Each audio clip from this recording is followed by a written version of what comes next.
वालेकुम स्टूडेंट्स, आज का लेक्चर है हमारा compounds and mixture. Last lecture में हमने डिस्कस किया था एलिमेंट्स के बारे में। एलिमेंट्स को हमने ब्रीफली डिस्कस किया था। एलिमेंट्स क्या होते हैं, इसकी क्लासिफिकेशन क्या होती है, एलिमेंट्स कितने टाइप्स के होते हैं और total number of elements periodic table में कितने हैं। जिन्होंने हमारा अभी तक एलिमेंट्स के ऊपर लेक्चर नहीं देखा, वो डिस्क्रिप्शन में मौजूद लिंक पर क्लिक करके एलिमेंट्स के वाले लेक्चर को देख सकता है।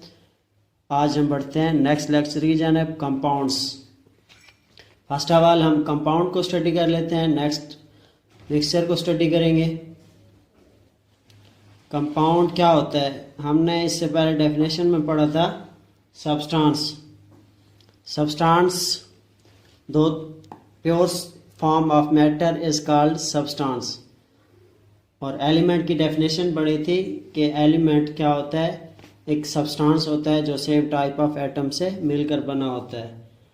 तो आज डिस्कस करने जा रहे हैं हम कंपाउंड को। कंपाउंड भी क्या चीज़ है, ये एक सब्सटेंस है जिसमें क्या होते हैं, जो मिलकर बना होता है दो या दो से ज़्यादा एलिमेंट्स के साथ। ऐसे एलिमेंट जो क्या हो, केमिकली कंबाइन हो, केमिकली कंबाइन टुगेदर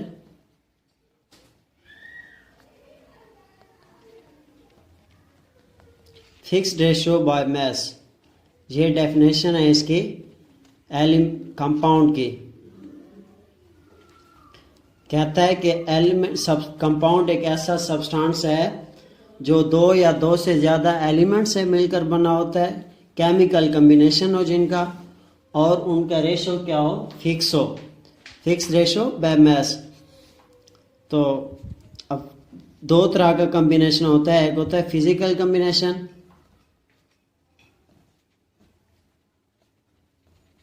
और एक होता है केमिकल कम्बिनेशन। हमने इस कम्बिनेशन को पहले डिस्कस करते हैं कि केमिकल कम्बिनेशन क्या होता है और फिजिकल कम्बिनेशन क्या होता है।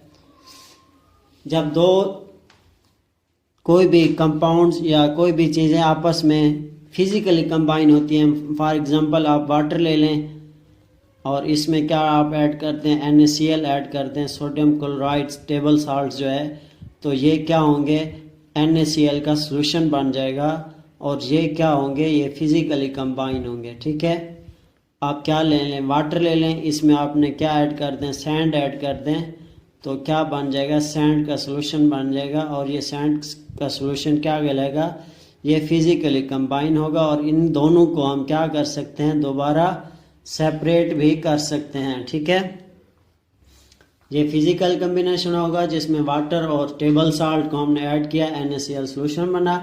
फिजिकल कम्बिनेशन, वाटर और सैंड को हमने ऐड किया, सैंड का सॉल्यूशन बना। और इसको हम क्या कर सकते हैं, दोबारा वाटर को और सैंड को अलग कर सकते हैं, NaCl को भी वाटर में से दोबारा अलग कर सकते हैं बाय जब फिजिकल कम्बिनेशन होगा। अब बढ़ते हैं केमिकल कम्बिनेशन की जानिब। आप एलिमेंट्स की डेफिनेशन पढ़ चुके हैं, एलिमेंट्स क्या होते हैं उसी को। फॉर एग्जांपल हम लेते हैं एक H2, hydrogen and oxygen O2 combine हुए हैं और इन्होंने क्या बनाया, H2O बनाया, वाटर का मॉलिक्यूल। हाइड्रोजन आपको पता है एक एलिमेंट है, ऑक्सीजन भी एक एलिमेंट है। जब ये कंबाइन हुए in form of chemical combination, तो इन्होंने एक नई चीज़ दी। वो नई चीज़ क्या थी, वाटर का एक मॉलिक्यूल था और इस मॉलिक्यूल की क्या थी, प्रॉपर्टीज़ अपनी थी। हाइड्रोजन क्या था, गैस फॉर्म में, ऑक्सीजन भी गैस फॉर्म में। नेक्स्ट हमारे पास जो प्रोडक्ट हासिल हुई वो लिक्विड फॉर्म में थी। ठीक है, और ये लिक्विड अपनी प्रॉपर्टीज़ रखता है, ऑक्सीजन और हाइड्रोजन की अपनी प्रॉपर्टीज़ होती हैं।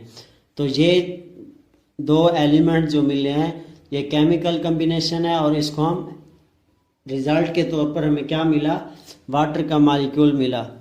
ठीक है, ये था हमारे पास केमिकल कम्बिनेशन। अब इसके और एग्जांपल ले लेते हैं हम, NaCl, Na positive, Cl negative, NaCl। Sodium chloride, जिसको हम टेबल साल्ट बोलते हैं। अब ये भी क्या था, ये भी केमिकल कम्बिनेशन है। इनको हम दोबारा सोडियम और क्लोरीन में नहीं लेके आ सकते, ठीक है। नेक्स्ट चलते हैं डेफिनेशन की जानिब। Chemically combine together fixed ratio by mass. अब इसकी एग्जांपल देखते हैं, कहता है फिक्स्ड रेशियो से क्या मुराद है।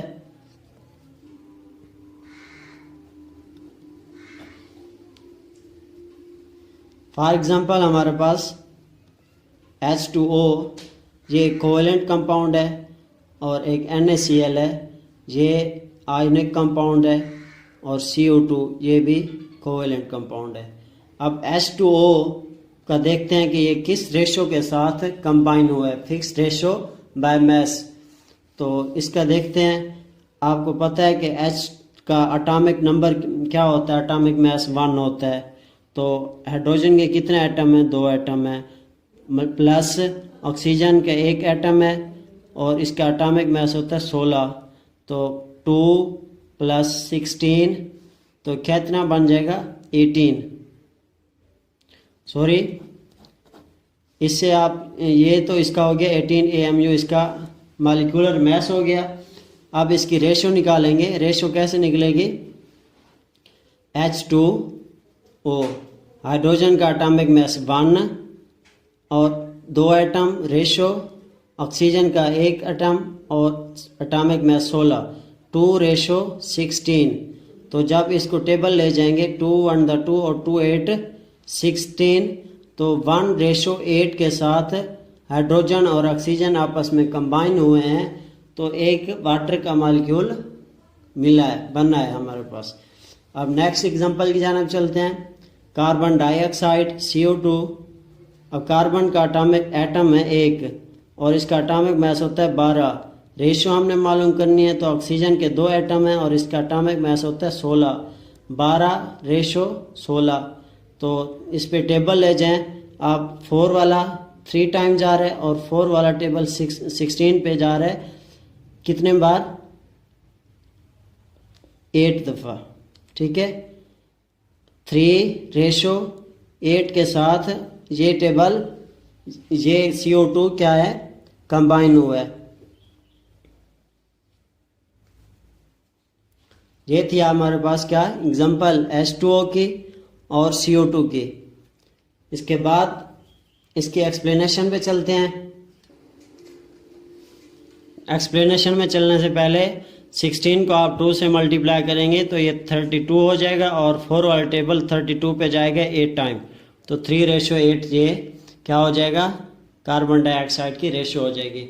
अब नेक्स्ट चलते हैं इसकी जानिब, इसकी एक्सप्लेनेशन की जानिब। कंपाउंड्स 2 तरह के होते हैं, एक होता है आयनिक कंपाउंड्स क्लासिफिकेशन में, और सेकंड होते हैं कोवेलेंट कंपाउंड्स।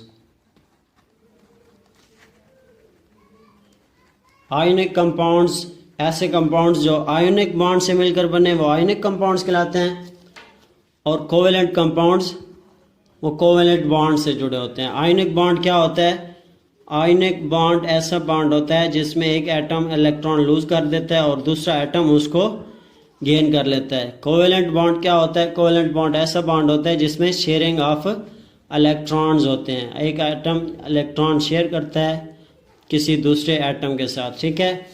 अब नेक्स्ट चलते हैं आयनिक कंपाउंड्स की जानिब। आयनिक कंपाउंड्स क्या होते हैं, 3 डायमेंशनल स्ट्रक्चर बनाते हैं, ठीक है,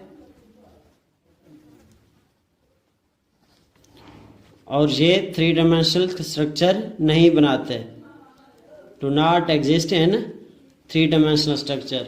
अब ionic compounds do not exist in independent molecular form, ये मॉलिक्यूलर फॉर्म में नहीं पाए जाते। आयनिक कंपाउंड्स ये एग्जिस्ट करते हैं मॉलिक्यूलर फॉर्म में, एग्जिस्ट इन मॉलिक्यूलर फॉर्म।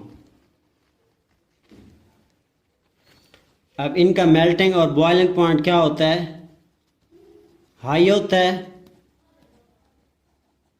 जबकि इनका मेल्टिंग एंड बॉइलिंग पॉइंट क्या होता है, लो होता है। क्यों लो होता है? क्योंकि आयनिक बॉन्ड्स आर स्ट्रांगली फोर्सेस इसमें पाई जाती हैं और कोवेलेंट कंपाउंड्स या कोवेलेंट बॉन्ड्स में वीक फोर्सेस पाई जाती हैं। इस वजह से इनका बॉन्ड जल्दी टूट जाता है, इसलिए इनका मेल्टिंग एट बॉइलिंग पॉइंट लो होता है, जबकि इसका मेल्टिंग और बॉइलिंग पॉइंट स्ट्रांग फोर्सेस की वजह से हाई होता है। ठीक है, इसकी एग्जांपल ले लें आप, NaCl, KBr potassium bromide, KCl potassium chloride, ये इसकी क्या है एग्जांपल हैं जो आयनिक कंपाउंड्स के हैं। और इसकी एग्जांपल है हमारे पास H2O, NH3, HCl, ये सारे इसके एग्जांपल हैं। अब इससे लास्ट इनका क्या होता है? फार्मूला यूनिट होता है जिससे ये रिप्रेजेंट होते हैं। फार्मूला यूनिट एक ऐसा यूनिट जिसमें दो एटम्स एक ऐसी फोर्सेस के साथ क्या होते हैं? कंबाइन होते हैं, और वो कंबाइन होकर जो फोर्स इनको आपस में कंबाइन रखकर एक नया कंपाउंड बनाते हैं उसको हम फार्मूला यूनिट बोलते हैं। ठीक है, अब इनका क्या होता है? फार्मूला या मॉलिक्यूलर कंपाउंड्स बोलते हैं या इसको मॉलिक्यूल्स बोलते हैं। ठीक है, ये था हमारा कंपाउंड्स के बारे में। नेक्स्ट लेक्चर में हम इंशाल्लाह मिक्सचर के बारे में डिस्कस करेंगे। अल्लाह हाफिज़।